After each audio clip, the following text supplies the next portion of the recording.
नमस्कार दोस्तों, only एसकेएमयू YouTube channel में आप सभी का स्वागत है। और आज के इस वीडियो में बात करने वाले एसकेएमयू यूजी सेमेस्टर 3 जो कि सेशन है आप लोग का 2024 से 28। और आज के इस वीडियो में हम लोग कवर करने वाले जो कि आपका माइनर पेपर 1 भी है और सब्जेक्ट आपका जियोग्राफी। तो आज के इस वीडियो में हम लोग सेट 2 देखने वाले जिसमें कि कुछ आपके क्वेश्चन आंसर दिए गए। और इसके पहले मैंने सेट 1 का वीडियो बना दिया था। अगर आपने उस वीडियो को नहीं देखा है तो आप हमारे चैनल से जाके वीडियो को देख सकते हैं, या फिर आपको इसी वीडियो के डिस्क्रिप्शन में जो प्लेलिस्ट का लिंक मिलेगा तो वहाँ से भी जाके आप उस वीडियो को देख सकते हैं। तो सबसे पहले हम लोग बात करेंगे very short answer type questions के बारे में, यानी कि वेरी शॉर्ट क्वेश्चंस के बारे में, यानी कि अति लघु उत्तर प्रश्न के बारे में। तो पहला आपका क्वेश्चन है 1 का A number, which river is known as the Ganga of South India.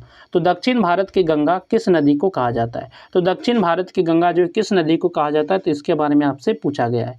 तो दक्षिण भारत की गंगा जो है गोदावरी नदी को कहा जाता है। तो गोदावरी नदी को जो है दक्षिण भारत की गंगा कहा जाता है। और यह जो है भारत की दूसरी सबसे लंबी नदी है तथा महाराष्ट्र, तेलंगाना, आंध्र प्रदेश सहित कई राज्यों से होकर बहती है। तो ये जो आपका गोदावरी नदी है ये भारत की दूसरी सबसे लंबी नदी है। और यह जो महाराष्ट्र राज्य, तेलंगाना, आंध्र प्रदेश सहित कई राज्यों से भी होकर बहती है। तो गोदावरी नदी जो आपका दक्षिण भारत की सबसे महत्वपूर्ण नदियों में से एक है। और यह जो आपका बहुत लंबी नदी है और लाखों लोग को पानी देती है। और इसलिए जो इसे क्या कहा जाता है, तो दक्षिण भारत की गंगा कहा जाता है। तो गोदावरी नदी को जो है दक्षिण भारत की गंगा कहा जाता है। इसके बाद नेक्स्ट आपका क्वेश्चन है question number B, name 1 petroleum producing state of India. Bharat के किसी एक पेट्रोलियम उत्पादक राज्य का नाम लिखिए। तो भारत के किसी एक पेट्रोलियम उत्पादक राज्य का आपको नाम बताना है। तो भारत का प्रमुख पेट्रोलियम उत्पादक राज्य असम है। डिगबोई, नाहर, कटिया और जो है मोरान इसके प्रमुख तेल क्षेत्र है। और यहाँ से जो देश को लंबे समय से पेट्रोलियम प्राप्त होता है। तो कौन सा राज्य आपका असम है। तो असम जो है भारत का प्रमुख पेट्रोलियम उत्पादक राज्य है। और यहाँ जो है डिगबोई, नाहर, कटिया और मोरन जैसे तेल क्षेत्र है। और इसलिए जो है असम को जो है भारत के पुराने तेल उत्पादक राज्यों में गिना जाता है। तो आपका कौन सा उत्पादक राज्य हो जाएगा, पेट्रोलियम उत्पादक राज्य भारत का, तो असम। ठीक है। इसके बाद नेक्स्ट आपका क्वेश्चन है question number C, which season receives the highest rainfall in India. तो भारत में जो सर्वाधिक वर्षा किस ऋतु में होती है, यानी कि सबसे अधिक वर्षा जो है किस ऋतु में भारत में होती है। तो भारत में जो सर्वाधिक जो वर्षा होती है वो वर्षा ऋतु दक्षिण पश्चिम मानसून ऋतु में होती है। यानी कि किस ऋतु में, तो वर्षा ऋतु में, वर्षा के सीजन में, रेनी सीजन में आपका सबसे अधिक वर्षा होती है भारत में। और यह जो ऋतु है सामान्यतः जो है जून से सितंबर तक रहती है। और देश की अधिकांश वर्षा इसी समय प्राप्त होती है। यानी कि यह जो ऋतु है, यह जो मौसम, यह जो सीजन है, ये जो जून से सितंबर तक रहती है। और इसमें जो है देश की अधिकांश वर्षा जो है इसी समय पर प्राप्त होती है। तो ये आपका भारत में जो सबसे अधिक वर्षा होती है वो कौन सा मानसून होता है, तो दक्षिण पश्चिम मानसून मतलब मानसून ऋतु यहाँ पे क्वेश्चन है यहाँ पर दक्षिण पश्चिम मानसून ऋतु में सबसे अधिक वर्षा होती है, जिसे हम लोग वर्षा ऋतु कहते हैं। और यह ऋतु जो है आपका जून से लेकर सितंबर तक रहती है। और इसी समय में जो किसानों को जो है खेती के लिए जो सबसे अधिक पानी की आवश्यकता भी होती है और सबसे अधिक पानी भी मिलता है। ठीक है।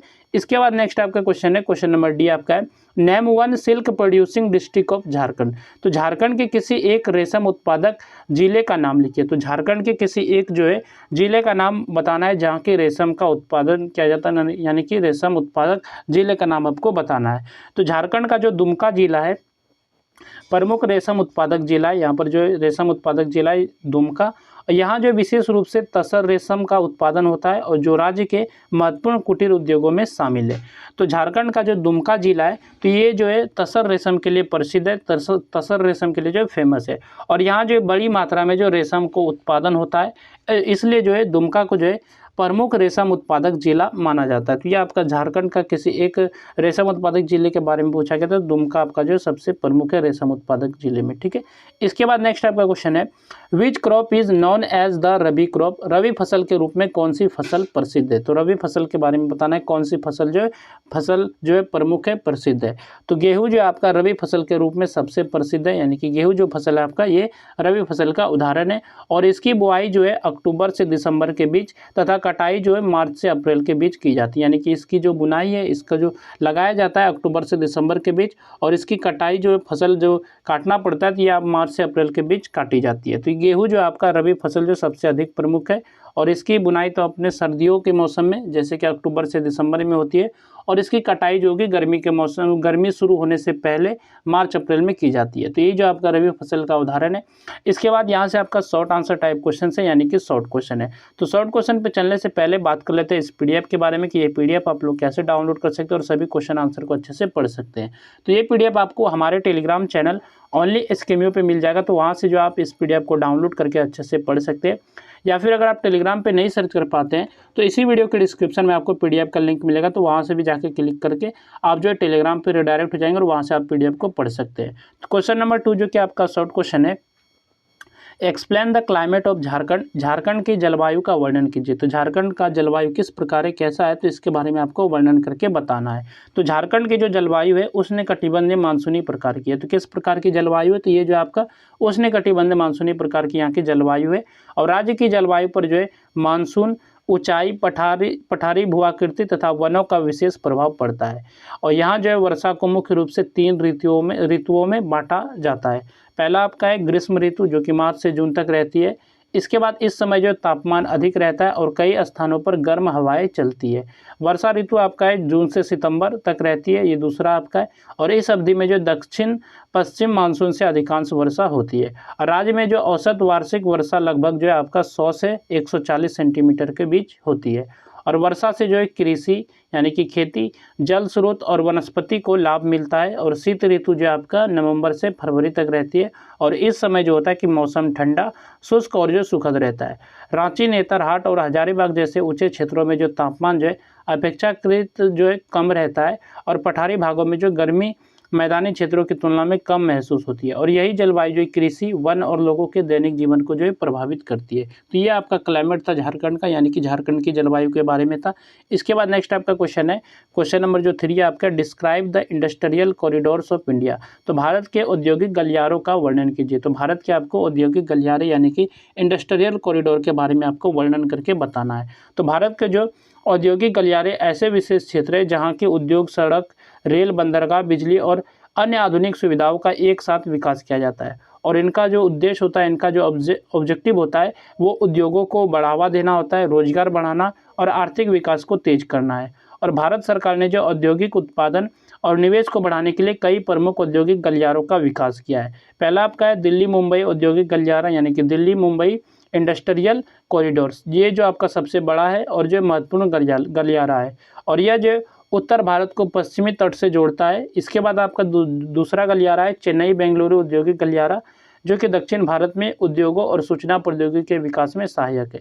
इसके बाद आपका है अमृतसर कोलकाता औद्योगिक गलियारा, उत्तर और पूर्वी भारत के औद्योगिक क्षेत्रों को जोड़ता है। इसके बाद आपका विशाखापट्टनम चेन्नई औद्योगिक गलियारा, ये जो पूर्वी तट पर स्थित है और बंदरगाह आधारित उद्योगों को बढ़ावा देता है। इसके बाद और भी आपका है बेंगलुरु मुंबई आर्थिक गलियारा, भी उद्योग, व्यापार और परिवहन के विकास में महत्वपूर्ण भूमिका निभाता है। और इन गलियारों से जो निवेश, रोजगार, परिवहन और औद्योगिक विकास को गति मिलती थी। ये सभी आपके गलियारे थे भारत के कुछ प्रमुख। इसके बाद यहाँ से आपका जो लॉन्ग आंसर टाइप क्वेश्चन शुरू होते हैं, यानी कि लॉन्ग क्वेश्चन शुरू होते हैं। तो क्वेश्चन नंबर 4 जो कि आपका क्वेश्चन है, discuss the soils of India and there distribution. तो भारत की मिट्टियों एवं उनके वितरण का विस्तार से वर्णन कीजिए। तो भारत में कौन कौन से प्रकार की मिट्टियाँ पाई जाती हैं, तो इसके बारे में आपको बताना है, फिर इसके वितरण को जो विस्तार से बताना है। तो ये आपका क्वेश्चन नंबर 4 है।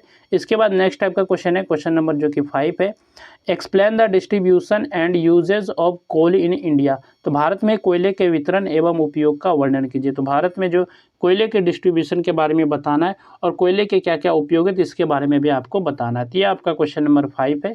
इसके बाद नेक्स्ट आपका क्वेश्चन है, question number 6, discuss wheat production in India. तो भारत में गेहूं उत्पादन का विस्तार से वर्णन कीजिए। तो ये आपका क्वेश्चन नंबर 6 है। भारत में आपको गेहूं उत्पादन का जो विस्तार से वर्णन करना है। इसके बाद नेक्स्ट आपका क्वेश्चन है, question number 7, explain the drainage system of Jharkhand. Jharkhand की अपवाह प्रणाली का विस्तार से वर्णन कीजिए। तो ड्रेनेज सिस्टम बताना है झारखंड का, झारखंड की अपवाह प्रणाली के बारे में आपको बताना है। तो ये क्वेश्चन नंबर आपका 7 है। इसके बाद नेक्स्ट आपका क्वेश्चन है, question number 8, discuss the economic features of Jharkhand. Jharkhand के आर्थिक विशेषताओं का विस्तार से वर्णन कीजिए। तो झारखंड के आपको आर्थिक विशेषता यानी कि इकोनॉमिक फीचर्स के बारे में बताना है। नेक्स्ट आपका क्वेश्चन है, question number 9, explain the population distribution, races and languages of India. Bharat की जनसंख्या वितरण प्रजातियों एवं भाषाओं का विस्तार से वर्णन कीजिए। तो भारत के मतलब कि भारत की पॉपुलेशन डिस्ट्रीब्यूशन के बारे में बताना है, जनसंख्या वितरण के बारे में, फिर इसके रेसेस के बारे में बताना है, प्रजातियों के बारे में, भारत में कौन कौन सी प्रजातियाँ हैं, इसके बाद इनमें भाषाओं के बारे में भी आपको बताना है। तो ये आपका क्वेश्चन नंबर 9 है। और ये था आपका जो सेट 2 में माइनर पेपर 1 भी, जो कि आपका सब्जेक्ट था ज्योग्राफी, जो कि सेमेस्टर 3 सेशन 2024 से 28 के लिए ये वीडियो था। तो इसके पहले मैंने सेट 1 का भी वीडियो बनाया था। अगर आपने उस वीडियो को नहीं देखा है तो आप जो है प्लेलिस्ट के जाके जो है वीडियो को देख सकते हैं। और इसके बाद हो सकता है कि आपको और एक वीडियो देखने को मिलेगा, तो हो सकता है उसमें आपको टाइम देखने को मतलब टाइम लगे उस वीडियो को आने में। फिलहाल जो आप लोग सेट 1 और सेट 2 को अच्छे से पढ़िएगा, और वो वीडियो जैसे रेडी हो जाएगा तो मैं आपको प्रोवाइड कर दूंगा। तो चलिए फिर मिलते हैं नेक्स्ट वीडियो में। इस वीडियो में बस इतना ही।